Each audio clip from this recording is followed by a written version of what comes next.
Айыл деми бул кадимки карапайым калктын мамлекеттен жана коомдун көмөгү менен өнүгүп жаткан аймактар тууралуу көрсөтүү.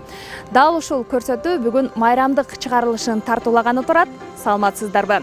Берүүнүн жүрүшүндө биз Баткен шаарынын майрамдык маанайы тууралуу чагылдырып бермекчибиз. Андыктан алдыңкы мүнөттө биз менен чогуу болуңуздар.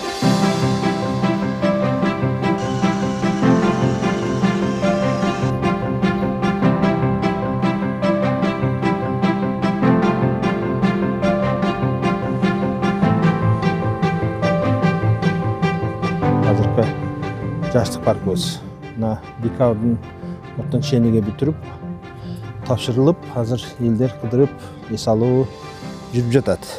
Негизинен финансированиясы бунун Всемирный банктын, Дүйнөлүк банктын каржылоосу менен арыз проекти ишке ашырып, мына толугу менен өткөрүп берип алымда турат. Жалпы суммасы 137 миллион сом. Өзгөчөлүктөрү боюнча, шарттары боюнча айтсаңыз. Өзгөчөлүктөр башка парктарга караганда Баткен шаарында бул парк биринчи жолу болуп атат. Мурдагы парктары билесиңер, бир гана эки скамейка, анан жеке менчиктеги жанагы карусель, майдачыл оюнчу жанагындай жаш балдарга ылайык таштаган болчу. Азыр бул жерде толугу менен воркаут, негизгиси скамейкалар өтө көп эс алганга. Анан дарактарды дагы жаңы дарактардан тигиштилер. Кыскасы бул эми паркыбыз Баткен шаарыга жана Баткен районунун вообще эле облустун тургундарга келген меймандарга дагы ыңгайлуу эс алганга отурганга болуп калды. Жашылдандыруу боюнча болсо мына баардык жерлерине чөптөрүн чачты, дарактарын тигишти. Жарыктандыруу боюнча мына столбаларына баардыгына освещенияларын жасадылар. Анан камералар бар. Камераны жаңылышпасам 50ден ашык камералар орнотулган. Бул жерде камеранын дагы көзөмөлдөй турган кичинекей имараты бар. Ал жерде дагы эртең буюрса бир кызматкер отуруп баардык парктарды көзөмөлдөй алат.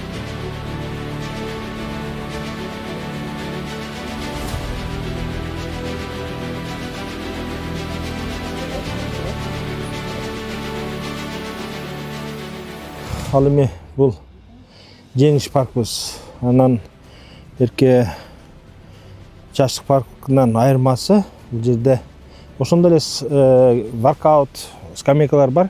Бир эле скейт деп коет баягы роликтер менен ошого жай жасалган бул жерде. Ошонусу айырмачылыгы бар. Анан бул жерде амфитеатр. Амфитеатр ушу бир 100 адамга ылайык болсо керек, 50-ден 100 адамга чейин. Анан дагы бир нерсеси ал жерде навестин астында бир 50ден ашык орундуктар турат.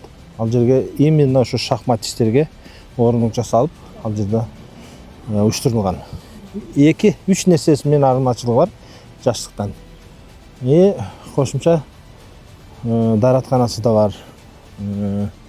Негизинен бул өзгөчөлүгү ушу 3 нерседен да.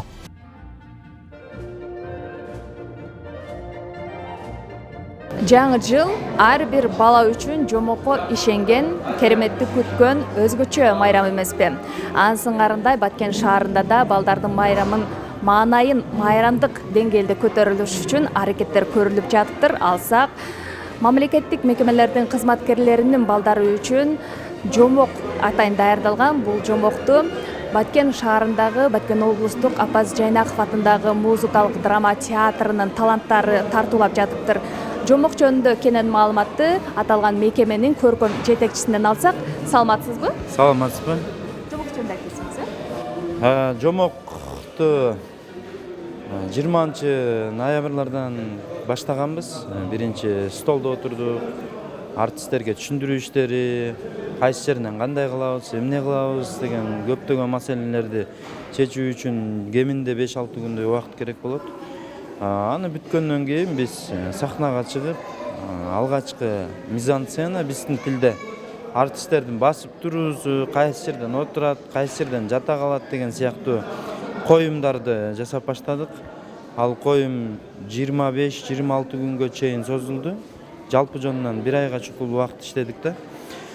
Эми ошол сапаттуу чыгыш үчүн биз жаштардын азыр көпчүлүк жаштар жада калса 5-4 жаштагы балдар телефон көрүп жаткандыктан биз аны заманбап стилге алып келгенге аракет жасап бийлерин койдук.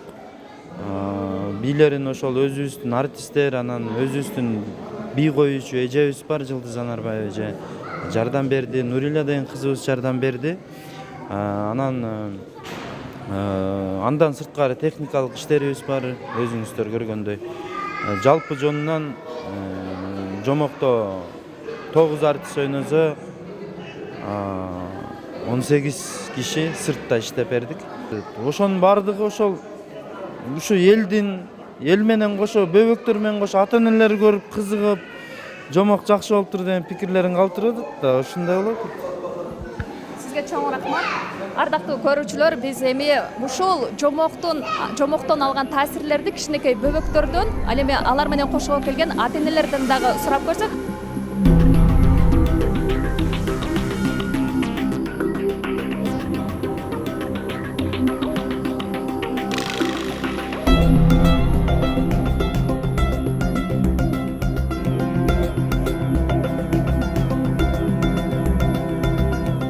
Жомок аябай сонун болду. Жомоктун ичинен мага көрөрмандардан, актерлордон тоок жакты, ат жакты жана жылан жакты.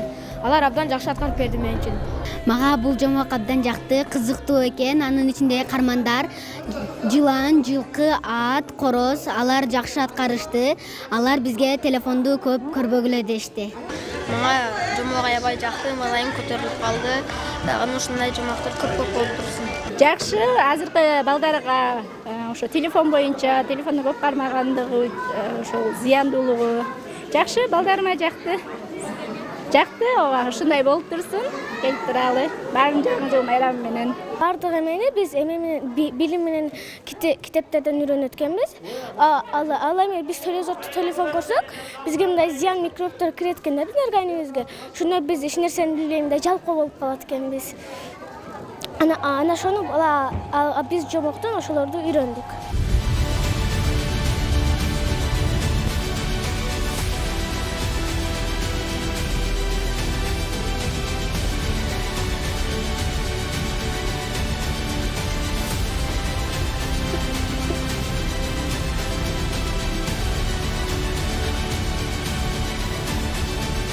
Жылдың жакшы жаңылыгы бул негизи бул Баткен шаарындагы 4128 Асман 1, Асман 2, Асман 3